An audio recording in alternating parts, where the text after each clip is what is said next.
Science is finally starting to explain why holy water heals. So these healing springs we're talking about today have reversed so-called incurable diseases. This is day 22 of Get Quenched, and today we're exploring one of the most profound and least understood aspects of water, which is the fact that certain incredible waters on this earth have documented healing properties so powerful that thousands of people with so-called incurable diseases have experienced complete remission simply by either drinking or bathing in these waters. And modern science is finally beginning to understand why. So for example, in Lourdes in France, where millions of pilgrims have traveled ever since 1858, there have been thousands of documented healings, including cancer remission, restoration of sight to the blind, and people walking away from wheelchairs and leaving crutches behind. There's Nordernau, Germany, where people with diabetes, arthritis, terminal cancer, all kinds of things have experienced spontaneous healing. There is Tlacote in Mexico, which when it was open, over 1 million people a year were coming to collect that water that had reversed AIDS, reversed cancer, autoimmune diseases, etc. There was Nadana in India, Hita Tenryosoi, Japan. There are several around the world, probably at least one on every continent. So what makes these waters so different? Well, when scientists finally started analyzing them instead of just dismissing the healings as placebo or miracles beyond investigation, they found specific measurable properties, extraordinarily high levels of atomic and molecular hydrogen, which of course is the most powerful antioxidant and cellular signaling molecule known in the universe, highly structured water in the hexagonal crystalline form that hydrates at the cellular level, high negative charge at these places typically in the range of negative 200 to negative 800 millivolts, which donates electrons and neutralizes free radicals. They found specific balanced mineral ratios, usually including high levels of organophide silica, bicarbonates, trace elements, things like that, some of which actually act as this calathrate scaffolding to help the molecules structure themselves in geometric patterns. Low levels of the isotope of hydrogen that's called deuterium. They also found unique microbial consortia that support immune function and gut health and coherent electromagnetic signatures that carry information all throughout the water. And I would love to get my hands on an aquagram to test the biophotonic radiation of these waters too. I think that would be fascinating.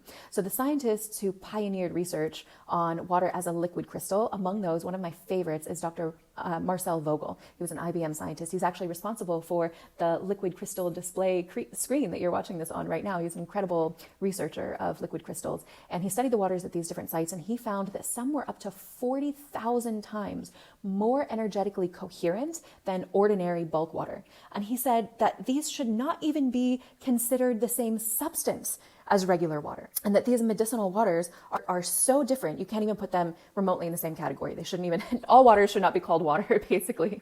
That was what he was saying. And I encounter this all the time with people who think that all waters are equal or at least similar or at least comparable. As long as it's clear liquid, it's fine. It's pretty similar, right?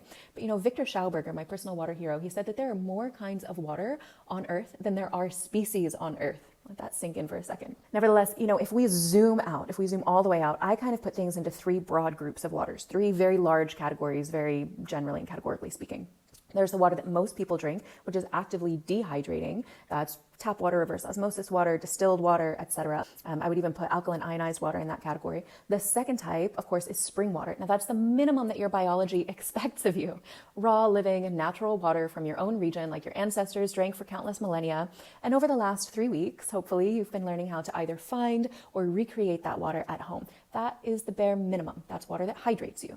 Then there's this third category of medicinal waters that actively impart life. And that's like the waters at these springs we've been talking about today. And I teach you more in depth about how to recreate that water at home in my Navigating the Waters course. So you can comment NW course for practices to recreate these miracle spring waters, right in your own kitchen. You can even recreate the very spring in Lourdes, France, right underneath your sink. That's what I personally love to do. Or you can book me for a private one-on-one session for a more personalized strategy and approach. You can just comment consult for that. But here's what this means for you today. You don't have to travel to Lourdes or Tlacote, which is actually closed right now anyways, or Nordernau in Germany.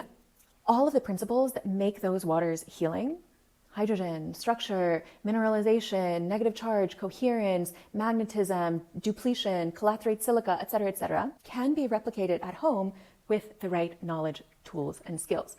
You can recreate your very own healing water And when you understand that water is nature's primary medicine, you will stop settling for water as the matrix's primary poison. You're going to start treating it with the devotion that it deserves because it becomes you physically, mentally, emotionally, and spiritually. So comment NW course to get that course, or you can go ahead and comment communion workbook if you want to get a head start on next month's topic so that you will have a paperback journal to be able to implement better water relation practices over 28 days. I will see you tomorrow, my friends. Until then, be well and be water.